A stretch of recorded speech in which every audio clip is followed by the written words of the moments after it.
Bonjour, j'ai le plaisir de vous présenter un croquis de géographie pour les classes de première, normalement, on peut l'utiliser ailleurs, donc à d'autres niveaux si vous voulez, mais il est conçu d'après le programme pour les classes de première générale, le sujet en Inde des espaces ruraux fragmentés. Alors bien sûr, après la page introduction, une petite main, ça veut dire poursuivre. Première étape, première halte, un normographe. Je conseille très fortement un normographe pour tout schéma et croquis afin qu'il soit scientifiquement juste, agréable à l'œil bien sûr, mais aussi pour qu'il puisse donner la réponse à la question et donc à la problématique.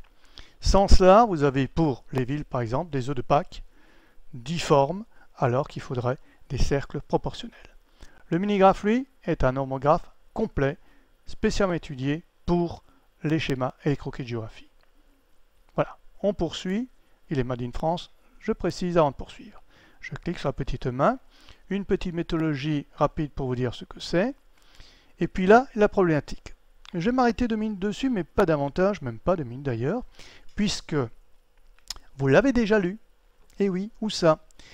Si vous avez pris ce corrigé, c'est que vous avez dû prendre, et je vous oblige à prendre d'abord l'exercice.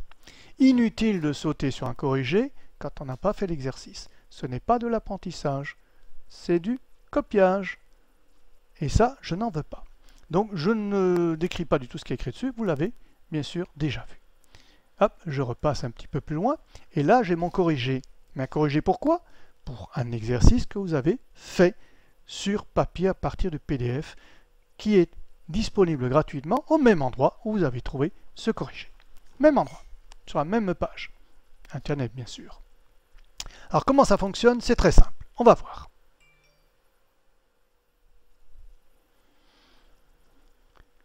Bien, sur cet écran, et les suivants d'ailleurs, on a toujours la même chose pour ceux qui ont déjà suivi mes autres croquis de géographie ou schéma. Et pour ceux qui ne l'ont pas fait, rapide petit tour du propriétaire. Ici, sur la partie gauche en haut, en jaune, vous avez une question. C'est la même question que sur le PDF. Donc, si vous avez déjà travaillé, c'est rapidement vu. Sur la droite, ce que vous n'avez pas sur le PDF, vous avez des figurés à utiliser pour le croquis. Inutile de cliquer dessus, on n'est pas ici en train de jouer, on est en train d'apprendre. Donc, je l'ai toutefois mis ici en pense-bête. Ce sont non pas des figurés comme vous les trouvez dans les manuels, tout ce qu'on peut faire, ce sont les figurés qu'il faudra utiliser tous pour ce croquis-là. Il n'y a pas de piège, il n'y a pas de piège. Parce qu'on est là pour apprendre, il n'y a aucun piège. Donc, si vous arrivez presque à la fin, le dernier, c'est le dernier qui restera. Comment est-ce qu'on travaille? Eh bien, à la question, vous avez 4 réponses possibles. Pas 3, comme dit certains manuels. Une flèche n'est pas un figuré linéaire. Vous le verrez bien sûr. Donc, à chaque question, il n'y a qu'une seule et une seule réponse. C'est ce que je dis. Une seule et une seule. Mais parfois, on peut hésiter. Parfois, on aurait pu prendre. Alors, pourquoi plutôt ça que ça? Eh bien, vous allez voir que je vous explique tout. Donc, une question, figuré ponctuel, linéaire, surface ou flèche. Regardez ce qui va se passer. Ce qui va se passer, c'est que révolution verte, il faut que je reproduise graphiquement la révolution verte. Donc, logiquement, surface, c'est vert. Révolution verte, c'est vert. Je prends surface. Je clique dessus. Ce n'est pas le bon choix. Et justement là, comme je venais d'insister, il y a marqué « et pourtant ». C'est-à-dire que vous avez fait une erreur. Mais peut-être qu'on aurait pu le faire. Et pourtant, oui, on aurait pu penser mettre en couleur, etc., les régions dans lesquelles la révolution verte a été introduite. Certes, mais nous n'aurions pas la notion de diffusion. Ce qui a bien marqué que la révolution verte a été introduite à un endroit précis de l'Inde et qu'elle a été diffusée après à d'autres régions. Avec la simple couleur, vous pouvez bien sûr dessiner l'endroit où ça a été introduit, et puis les autres endroits aussi. Vous pouvez même mettre 2 couleurs, et puis dans la légende ici, introduit, ici, diffusion. Mais ce n'est pas ça. Ça ne veut rien dire graphiquement. Visuellement, vous y perdez. Donc, c'est un autre figuré. Donc, chaque fois que vous cliquerez sur une réponse qui n'est pas la bonne, mais qui pourrait être la bonne, eh bien, je vous dis pourquoi. Alors, vous allez dire, linéaire, c'est pas bon non plus. Et je vous explique pourquoi. Alors, ponctuel, peu probable, il s'agit d'un mouvement. Quand il y a un mouvement ponctuel, c'est pas possible. Donc ici, c'est un peu par déduction, mais je l'ai fait exprès pour vous montrer que chaque fois que vous cliquez sur une réponse qui n'est pas bonne, eh bien, je vous dis pourquoi elle n'est pas bonne. Et quand il y a tendance, je fais bien la précision pourquoi celui que vous avez choisi n'est pas le bon. Vous auriez pu le prendre, mais non, pour telle raison. Alors finalement, là, on a tout cliqué, il reste flèche. Et oui, flèche. Et c'est bien expliqué pourquoi c'est la flèche qui est retenue. Et je précise bien que nous aurions pu le faire autrement. Mais c'est la flèche qui est retenue. Pourquoi? Parce que là, on a avec un cercle. Oui, évidemment, ici, il y a les montagnes, c'est pas, mais nous sommes dans le cadre d'un croquis. Donc il faut essayer d'être imagé. Il faut que graphiquement, on voit, quand il y a un cercle, on voit qu'il y a un centre. Mais en fait, j'explique bien que ce cercle, ce serait normalement une suite. C'est le dessin d'une suite de flèches qui tournent de manière circulaire. Et à partir, parce que ça tournait ici, à partir de ce cercle qui apparaît comme un centre, vous avez des flèches qui partent dans les centres de la diffusion. Vous avez bien ici la révolution verte qui est introduite et diffusée. C'est clair, c'est précis. Alors pourquoi vert? Même pas besoin de poser la question, puisque c'est la révolution verte. En revanche, pourquoi des pointillés?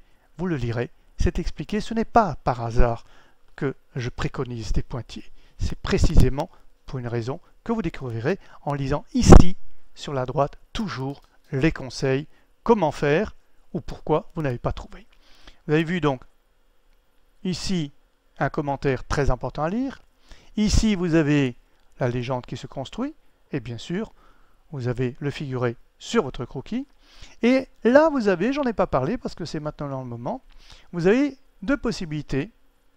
Si vous avez une carte à faire sur papier, vous pouvez vous repérer avec ces carreaux de cahier. C'est-à-dire savoir à peu près où ça se trouve. Voilà, ça se trouve ici. 3, pouf. C, ça vous rappelle pas la bataille navale? Tout le monde sait en jouer? Et bien voilà, au 3C. Autour du 3C, vous avez le centre. Et vous aboutissez ici dans le 7D, etc. Et vous avez aussi le contour schématique. Si vous voulez en tirer un petit schéma pour, par exemple, illustrer intelligemment vos autres exercices qui ne sont ni le croquis ni le schéma, mais qui sont des exercices où vous répondez par écrit. Alors ça varie selon les temps, des compositions, des rédactions, tout ce que vous voulez, ou tout simplement des réponses argumentées.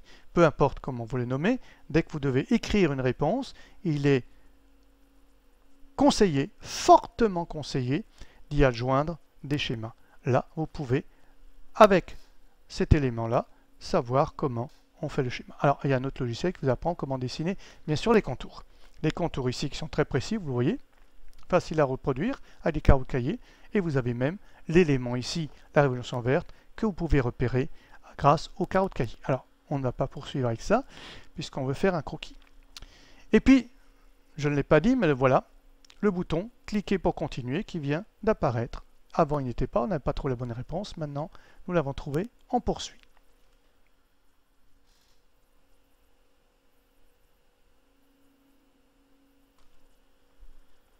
Alors, vous l'avez vu, il y a une autre main ici qui s'allume en jaune.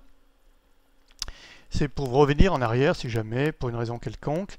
L'élève, non, puisque vous avancez, mais enfin l'enseignant, si quelques élèves étaient assoupis au fond de la classe et qu'il fallait revenir à la page précédente, il suffit d'appuyer ici et on se trouve à la page précédente. Donc nous savons déjà que ce sont les flèches, et voilà, et on continue.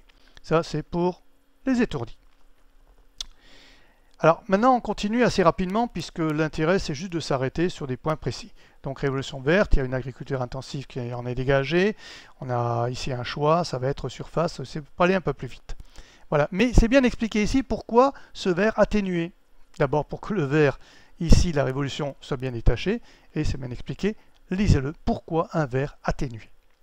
On poursuit, en dehors de ces zones où se trouve une agriculture dite intensive, il y a l'autre agriculture qui est peu productive, ou moins productive si vous préférez, surface aussi, voilà, c'est le bon choix, je poursuis. Enfin, ces espaces ruraux subissent des pressions, l'urbanisation. Comment est-ce que je vais dessiner la pression de l'urbanisation sur ce croquis? Il y a 1000 manières de le dessiner. Mais pour ce croquis-là, il me semble qu'il n'y en a qu'une seule qui soit vraiment valable. Il me faut d'abord localiser les villes. À mon avis, c'est important. Pour montrer qu'il y a une grande pression, eh bien, il faut que je mette le maximum de villes. Sur le PDF, je vous en ai sélectionné 30, les plus importantes, les villes millionnaires. Ça part de 1,2 jusqu'au maximum. Mais il faut aussi introduire autre chose pour bien montrer que certaines villes s'agrandissent plus que d'autres et donc sont plus gourmandes en espace rural notamment, puisque la ville s'étend sur un ancien espace rural, évidemment toujours. Alors là, c'est pas trop difficile dans un premier temps, puisque flèche, je viens d'utiliser. Surface, j'en ai utilisé 2. Le troisième, ce sont des pointillés. Des hachures pointillés, c'est peu probable. Linéaire avec un trait bleu, c'est peu probable. Non, il restera que ici les cercles. Alors, je vais cliquer tout de suite sur ponctuel. Voilà. Eh bien, je précise. Alors, cette fois-ci, je l'ai mis d'ensemble, puisque c'est pas la peine de le détailler.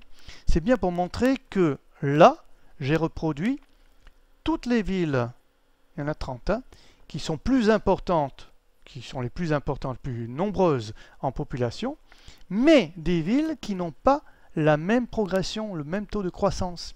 Certaines ont des taux de croissance allant de 100% à 235%, c'est énorme, sur une période de 2001 à 2011 de recensement. Il n'y en a pas d'autres. Pour le moment, le prochain va venir. Et en dessous, ce n'est pas la peine. Donc sur 10 ans, très forte progression, progression un peu moindre, 53,88, 22,49 encore plus faible, et une toute faible, 2% qui se trouve ici, Calcutta. Alors, on a bien l'impression de ces grappes ici, qui dit grappe, dit grappiller, grappiller, c'est-à-dire qu'elles vont grappiller l'espace rural, mais la différence de couleur montre aussi que ici, Bombay, Mumbai, aujourd'hui, finalement la progression de croissance est moindre que toutes ces petites villes aux alentours. Pourquoi? C'est bien logique. À un moment donné, Mumbai a atteint son maximum et les gens s'installent un tout petit peu à la périphérie, mais là, les progressions sont énormes, de 100 à 235. Très important. Donc, vous avez vu qu'avec un figuré ponctuel, on peut, avec deux hiérarchies différentes, première hiérarchie, la proportion, donc la taille du cercle, la deuxième hiérarchie, et c'est bien expliqué ici comment il faut le faire, avec le même mauve que l'on utilise toujours sur mes croquis, et il est intéressant de le prendre toujours, ce mauve, et bien avec le même crayon, j'appuie fortement, moins, encore moins, une petite caresse sur la feuille, c'est toujours le même crayon. Vous faites ça, et vous avez 4 nuances différentes qui vous donnent cette impression de beaucoup, un peu moins, et encore très faible, à 2%, c'est franchement très faible. Voilà un intérêt, et surtout, vous l'avez remarqué, si là pour les flèches, à la limite, on aurait pu se passer d'un ammographe, si vous savez dessiner à main levée correctement, là, pour les villes proportionnelles, les cercles proportionnels, impossible de le faire à main levée. Surtout 30 cercles proportionnels. Voilà l'intérêt d'un normographe, de préférence le minigraphe. Je poursuis puisque j'ai trouvé, et là je vais être aussi assez rapide. Assez rapide, disais-je? Non, finalement. On va voir pourquoi.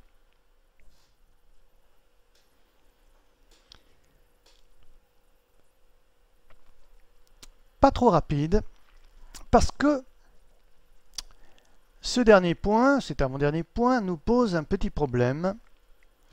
Il s'agit de représenter les luttes agraires en Inde. Beaucoup de manuels présentent une espèce de boom dessiné pour dire la lutte. C'est vrai. Je l'ai moi-même fait sur d'autres croquis parce que c'était des guerres, par exemple, qu'il fallait situer. Alors là, déjà, j'avance un petit peu que ce ne sera pas un figuré ponctuel. Pourquoi? Parce que déjà, il n'y en a pas. Et puis, si on est un petit peu malin, bon, on a utilisé tous les ponctuels, on a utilisé les flèches, les surfaces, on a presque tout utilisé, linéaire, en bleu en plus. Alors que c'est un corridor rouge, c'est peu probable. Donc, ce sera certainement celui-là. Mais, là, si vous ne voulez pas tout de suite sauter sur la réponse parce que vous voulez apprendre, vous voulez justement savoir comment on fait un croquis, vous pouvez cliquer sur les autres pour voir pourquoi ils n'ont pas été choisis. Linéaire, par exemple, il y a une explication très claire, parce qu'avec le fichier, j'abrège pour être très précis, mais lisez-le. Avec le fichier linéaire, vous ne pourrez pas avoir cette notion de corridor. Alors, les flèches, alors surtout pas, parce qu'on ne vous demande pas d'aller. Le ponctuel, c'est pareil. C'est ce que je viens de dire. D'abord, vous n'en avez pas dans le pense-bête. Il n'y a rien qui puisse justifier l'utilisation du figuré ponctuel. Mais bon, quand on met un figuré ponctuel, ça veut dire que c'est là que ça s'est passé. Mais, et vous le voyez, si vous avez, bien sûr, téléchargé et travaillé sur le PDF, la notion, le mot, le vocable corridor rouge, c'est pas moi qui l'ai inventé. Il a été donné par des scientifiques. Donc on va utiliser ce mot corridor rouge pour le traduire graphiquement. Et voyez-vous, sur l'ensemble des 4 possibilités, il n'y a que surface qui puisse le permettre. Et c'est bien expliqué. Ça ressemble à un corridor parce que je mets 2 traits pour délimiter, contrairement ici où la surface n'est pas délimitée, c'est la couleur elle-même qui délimite. Pourquoi je mets 2 traits? Parce qu'à l'intérieur, je mets des hachures, mais des hachures en pointillés. Et là, je ne vous donne pas la solution, vous le lirez. Ces pointillés ne sont pas là par hasard. Il y a une explication précise. Alors le rouge, évidemment, tout le monde a trouvé, puisque le corridor rouge, c'est rouge. Je n'arrive pas à faire autre chose. Mais avec ce tracé-là, j'ai non seulement le corridor rouge qui est bien représentatif, qui est bien représenté, mais regardez bien, ça je trahis un peu ce petit secret, c'est écrit, mais vous le verriez ici, mais un peu l'eau à la bouche. Regardez bien comme c'est dessiné, on dirait une plaie qui est ouverte, qui saigne. Et justement, les luttes agraires, n'est-ce pas une plaie ouverte dans cette Inde qui a tout fait pour réussir sa révolution verte? C'est une plaie ouverte. Vous voyez, cette plaie ouverte ici, qui arrive ici face à cette révolution verte, qui s'impose comme une pieuvre, voilà un croquis qui est bien fait. Voilà un croquis qui est scientifiquement juste, mais qui traduit une réalité aussi. C'est cela, un bon croquis. C'est pas fini, puisqu'on me dit de continuer, donc je continue. Et là, on me dit qu'il y a des conflits autour du partage des eaux. Là aussi, vous ne pouvez pas l'inventer.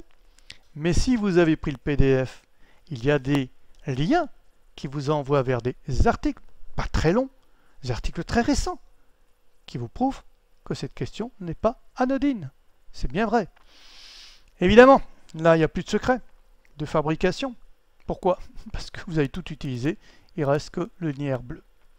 Enfin bon, on ne va pas faire les autres pour voir ce qu'il peut y avoir en dessous. Si vous avez envie, vous pouvez le faire. Moi, j'essaie d'être un peu plus rapide.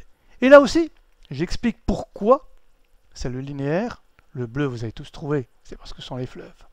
Pourquoi le linéaire? Et vous pouvez taper sur les autres pour savoir pourquoi pas.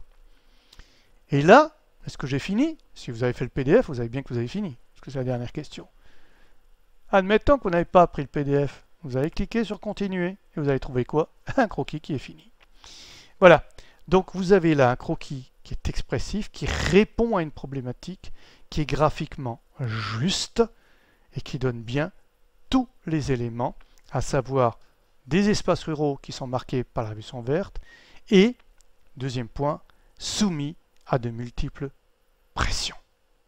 Voilà un croquis comme vous allez le produire vous-même après coup sur papier et vous allez en être fier.